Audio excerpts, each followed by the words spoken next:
The old man, Arthur, sat on his wooden porch. He held a single, tarnished coin in his hand. He stared at it, not with greed, but with a strange kind of pity. Most people spend their lives chasing these coins. They stack them. They count them. They lock them away in dark vaults, hoping that one day, the metal will turn into happiness. Arthur was different. In the small, quiet town of Oak Haven, people whispered about him. They called him the man with empty pockets. They said he was foolish. They said he had no future because he had no savings. But Arthur had a secret. A philosophy passed down from his own grandfather. He believed that money was like water. If you keep it locked in a bottle, it goes stale. But if you pour it out, it nourishes the ground. Arthur lived with his son, James. James was a man of the modern world. He wore sharp suits. He checked stock markets on his phone every hour. To James, a number on a screen was the only thing that mattered. One rainy Tuesday, the tension in the house finally broke. James slammed his hand on the dinner table. He was angry. He had seen Arthur giving money to a neighbor whose roof had collapsed during a storm. "Father, this has to stop," James shouted. His face was red. "You are 70 years old. You have nothing in the bank. Absolutely nothing. You act like a child, giving away the little pension you get." Arthur chewed his bread slowly.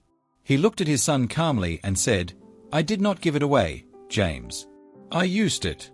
"Used it?" James laughed, a cold, harsh sound. "You have no safety net. If you get sick, if the economy crashes, you are finished. I cannot afford to carry you anymore. I am trying to build wealth. I am trying to save for the future." James took a deep breath. He made a decision that had been brewing for months.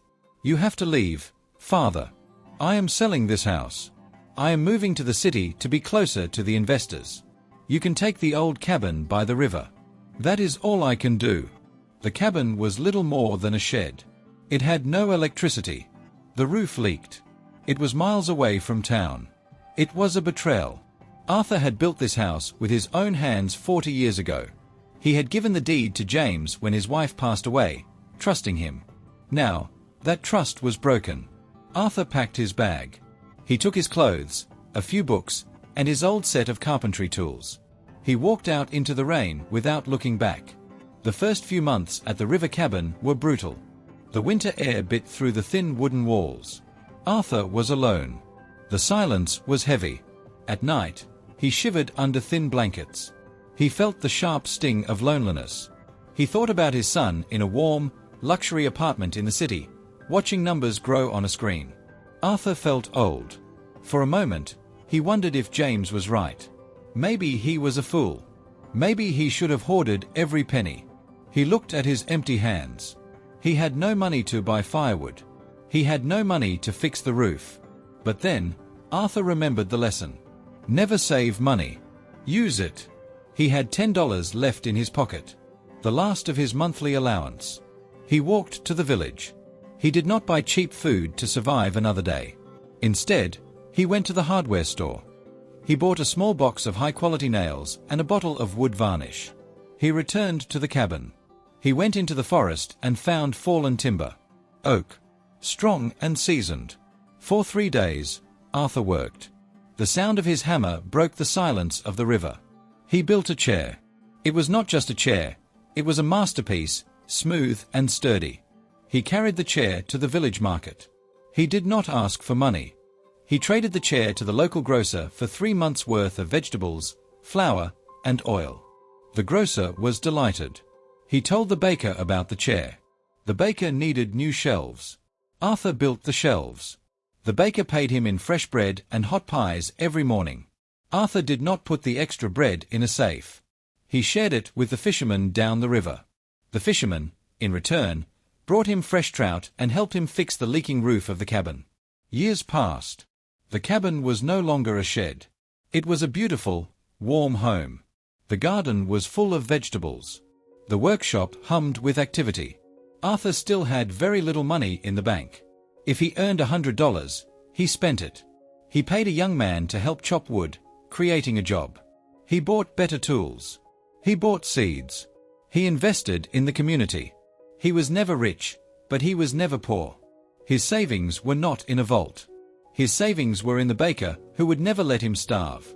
His savings were in the fisherman who watched over his house.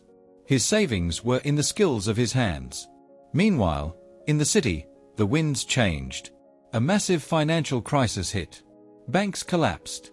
Inflation soared. The numbers on the screens turned red, and then they vanished. James, who had saved everything, lost everything. His investments became worthless paper. His luxury apartment was foreclosed. The stress caused his health to fail. He was alone in a city of strangers, with no friends, only competitors. One evening, a car pulled up to Arthur's cabin. It was rusted and old.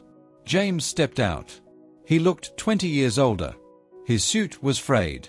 He looked thin and defeated. He walked up the path, seeing the smoke rising from the chimney. He smelled roasting fish and fresh bread. He saw the warmth of the home his father had created from nothing. James stood at the door, ashamed. He had expected to find his father destitute. Instead, he found abundance. Arthur opened the door. He did not look angry. He simply gestured for his son to come in. They sat by the fire.